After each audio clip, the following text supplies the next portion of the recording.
खबर पर ज्यादा जानकारी के साथ मेरे सहयोगी बलराम पांडे जुड़ गए हैं। बलराम, कहा जा रहा है कि इस बायोडिकम्पोजर को पूसा इंस्टीट्यूट को बनाने में महज 3 लाख रुपए का खर्चा आया है, वहीं इसको छिड़काव करने में 64 लाख का खर्चा आया है, लेकिन इसके विज्ञापन पर तकरीबन 23 करोड़ रुपए का खर्चा हुआ है। इन आंकड़ों में कितनी सच्चाई है, क्योंकि आरटीआई का हवाला देकर यह बात कही गई है बीजेपी की ओर से। देखिए, ये जो आंकड़े हैं ये आरटीआई के जरिए हासिल किए गए हैं। भारतीय जनता पार्टी के जो प्रदेश प्रवक्ता हैं हरीश खुराना, उन्होंने आरटीआई डाल करके जो ये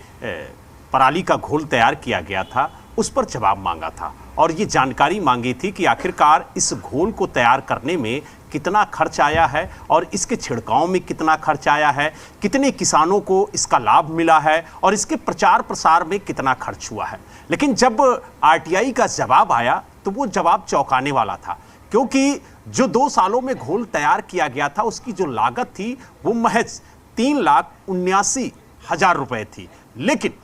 इसके छिड़काव में जो ट्रैक्टर किराए पर लिया गया, जो वहां पर टेंट लगाया गया, उसमें 64,12,000 रुपए खर्च किए गए। लेकिन उससे बड़ा चौंकाने वाला खुलासा तब हुआ जब यह जानकारी मिली कि इस घोल को तैयार करने के लिए जो सरकार ने विज्ञापन दिया है, जो प्रचार प्रसार किया है, उसमें 23 करोड़ 12 लाख, यानी माफ कीजिएगा 23 करोड़ 27 लाख रुपए खर्चा किए गए। तो यानी कहीं ना कहीं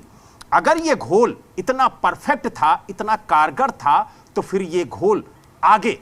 दिल्ली के किसानों को क्यों नहीं दिया गया, पंजाब के किसानों को क्यों नहीं दिया गया। आज दिल्ली की जनता प्रदूषण से जूझ रही है, दम घोटू हवा में सांस लेने को मजबूर है, लेकिन केजरीवाल जी का यह घोल नजर नहीं आ रहा है। पंजाब की सरकार को केजरीवाल जी ये घोल दे नहीं रहे हैं ताकि पराली पर छिड़काव करके पराली को खाद में तब्दील किया जाए और जो पराली जलाने की घटना है उसमें तेजी से कमी आए। लेकिन कहीं ना कहीं जिस तरीके से दिल्ली में पॉल्यूशन का स्तर बढ़ा है उसको लेकर के सियासत तेज हो गई है और यह कहना गलत नहीं होगा कि जैसे जैसे एमसीडी चुनाव नजदीक आ रहा है वैसे वैसे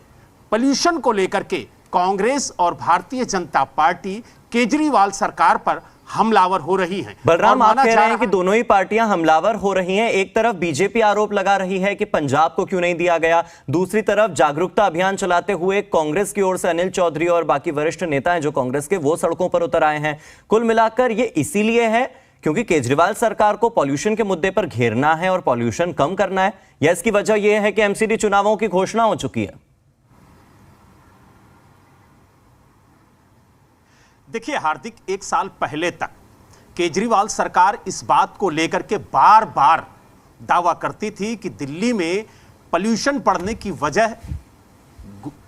पंजाब और हरियाणा में जलाई जाने वाली पराली है।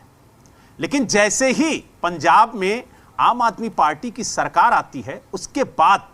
पराली पर कोई भी सवाल केजरीवाल सरकार खड़ी नहीं करती है, और जब विपक्ष पराली को लेकर के सवाल करता है तो वो कहते हैं कि पराली पर राजनीति नहीं होनी चाहिए। यही वजह है कि चाहे वो कांग्रेस हो, चाहे वो भारतीय जनता पार्टी हो, अब पराली पर लेकर के केजरीवाल सरकार को घेरने की कोशिश कर रही है। और आपको बता दें, जिस तरीके से दिल्ली में दीपावली के बाद से पॉल्यूशन का स्तर बढ़ा है, और खास तौर से अगर बात करें एक्यूआई की, तो उसका लेवल काफी ज्यादा बढ़ गया है। पिछले दिनों देखने को मिला है कि 800 से ज्यादा एक्यूआई दिल्ली में पहुंच गया था, जिसकी वजह से जो बच्चे थे, जो बुजुर्ग थे, जो अस्थमा के पेशेंट थे, उन्हें काफी ज्यादा परेशानी हुई थी। यही वजह है कि इसी पॉल्यूशन के बीच में अब एमसीडी चुनाव की तारीखों का ऐलान हो गया है। ऐसे में बैठे बिठाए कांग्रेस और भारतीय जनता पार्टी को एक ऐसा मुद्दा मिल गया है जो जनता से जुड़ा हुआ है, और यही वजह है कि दोनों पार्टियां इस मुद्दे पर केजरीवाल सरकार को घेर रही हैं और सवाल पूछ रही हैं कि पिछले 8 सालों में आपने दिल्ली में पॉल्यूशन को कम करने के लिए क्या ठोस कदम उठाए हैं,